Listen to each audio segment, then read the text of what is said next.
What is going on, Knicks fans? This is Luca here from Knicks Cast, coming back at you with a recap video of the Knicks win over the 76ers, their second preseason game, their second of two games at Abu Dhabi. The Knicks win 112-104 over the Philadelphia 76ers. Real quick, before I get into my takeaways, if you guys haven't already, hit the like button, subscribe, turn on the notification bell so you know when I go live or drop a new video. And I think the first takeaway for this game was the outstanding pace that the Knicks are playing at. And you saw the first game. I only saw a bit of the first game, so I really wasn't able to recap you guys. But from what I saw in the second game, and it was pretty much consistent with the first and second unit, not so much the third unit, but this was a team that was racing up the floor, trying to get their best shots. It was real pace and space, working like excellent. So you had, and my biggest takeaway from the pace and space and the fast pace was Mikal Bridges' shot selection. And I complained last year, and some fans did as well, was that Mikal Bridges was shooting way too many mid-range jumpers. He wasn't shooting enough efficient shots like three-pointers and taking drives to the rim. Some people, including myself, called him soft for not taking shots at the rim, not taking contact. But you saw a completely different version of that today, and you wonder if this kind of free-flowing offense with pace, with a little more structure, kind of just got Mikal motivated a little bit. And yes, I think he made a three-pointer or two today. He made some nice contested layups to the rim, and it's not like he can't break guys off the dribble. He can. It was very foreign to us last year seeing Mikal Bridges do that. So I'm happy that Mikal Bridges is reining in his shot diet and he's taking more shots at the basket. Another guy that I was impressed with was Deuce McBride. He is phenomenal. Defensively, obviously, we know what he brings about. But offensively, it looks like he got more quicker this offseason. You're seeing him not only make three-pointers, which obviously has been a consistent staple of his game for the past 3 years, but he's also taking guys off the dribble at a very impressive rate. He's more quick, and he's going to and Mike Brown talks about the spray threes a lot, so the more attention that a Deuce McBride will eventually get from the defense driving into the paint, the more spray threes the Knicks will get, and the more threes that they will attempt, the more threes they will make, because they have enough shooters that can shoot the three ball. Speaking of the three ball, OG Anunoby played his first preseason game today. Thursday, he was out with a sprained hand. It didn't seem like it affected him all today. Let me rephrase that. It did not seem like it affected him at all today. Sorry for the gibberish, but 3 of 5 from 3, 13 points. He was phenomenal. He was same old on defense. Corner threes were good. Obviously, Josh Hart didn't play, so OG got more minutes on that front. This was his first preseason action, but it seemed also to people's observations that OG Anunoby also fixed up his three-point shot. And you noticed that last year, as opposed to his first kind of half year with the Knicks, that you saw a little bit of a regression, especially from the corners for OG Anunoby, which is usually a sweet spot. But he's since refixed his jumper, and he looks good about it, so that's a good thing. Also, as well, some few other observations. We did see some Deuce at the 3 minutes.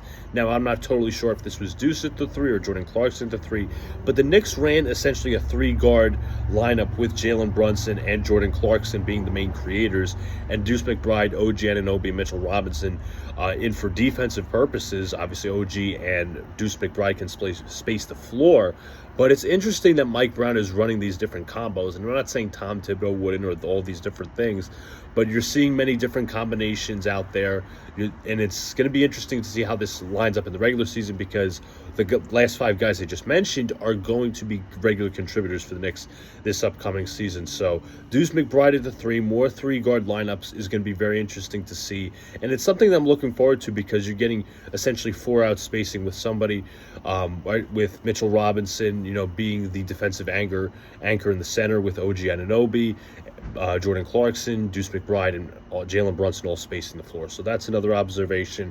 Mitchell Robinson, speaking of him and Jordan Clarkson, they're starting to really form a very nice partnership. It always looks like I'll say this about Clarkson. The one complaint that I have about him is he is a bit erratic sometimes, taking really highly contested jumpers, but I think along the way, and yes, he is a veteran player, but I think he's going to soon realize that he has better teammates around him, or he won't have to carry as much of the load as he did in Utah. So Clarkson, on what I noticed in some of the plays, he did make a 3 or 2 today as well. He was trying to find Mitchell Robinson for the lobs. I think he lobbed it to him twice or made 2 assists to Mitchell Robinson. OG Anunoby in transition fed Mitchell Robinson on a lob. But you're seeing this once again. I talked about Mikal Bridges with the pace and space, and now you have Mitchell Robinson. Robinson is definitely going to.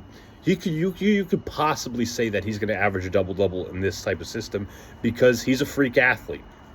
He's vertical. He can go up and get it. He's got good hands. And the Knicks are not playing this stale style of ball where it's just going to be like isolation. We're just going to get back in transition, let the defense set. You're going to allow yourself to create mismatches. And Mitchell Robinson being in the middle of the floor, going to the rack is just going to be something to be seen. And it's not something that the Knicks even featured him last year or the year before, where he was consistently getting lobs. So to have multiple playmakers like a Jordan Clarkson, like a Jalen Brunson, not even just those two, but other teammates trying to feature Mitchell Robinson, it's going to be a big threat for this offense. And also as well, he didn't shoot well today, but also I feel that Malcolm Brogdon is going to be a steady presence for the offense, just in terms of a lead guard. So I'm really looking forward to him, seeing more preseason action for him. Guaranteed, yes, he didn't shoot the ball well today. He did make some nice reads on the floor. He also did play good defense, which he's known for, but it's all about staying healthy for Malcolm Brogdon. But also as well, just another adjustment, which I didn't see personally, but it took me to realize and think about it, was people were on Twitter were saying the Knicks were actually running a bit of a zone defense, and I was very interested.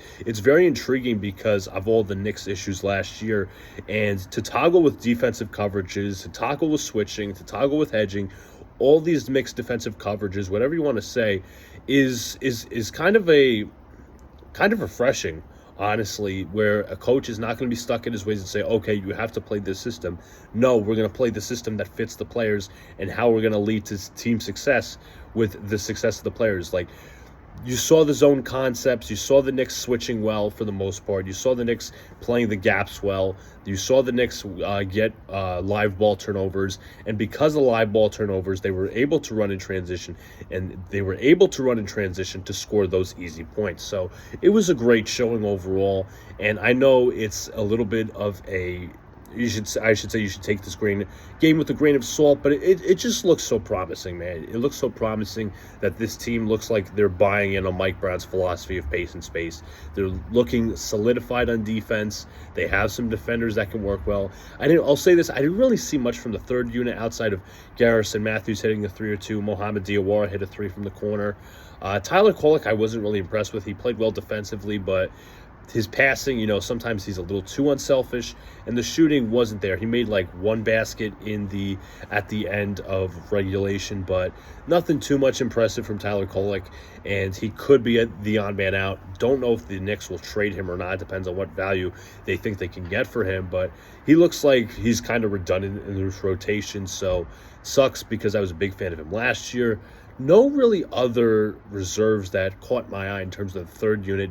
People say Trey Jamison looks solid, but Ariel Hukporti did look solid as well. But if you guys haven't already, hit the like button, subscribe, turn on the notification bell so you know when I go live or drop a new video.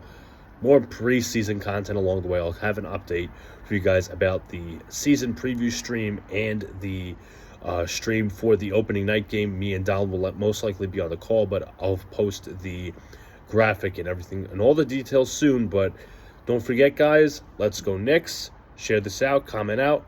Talk to you guys later.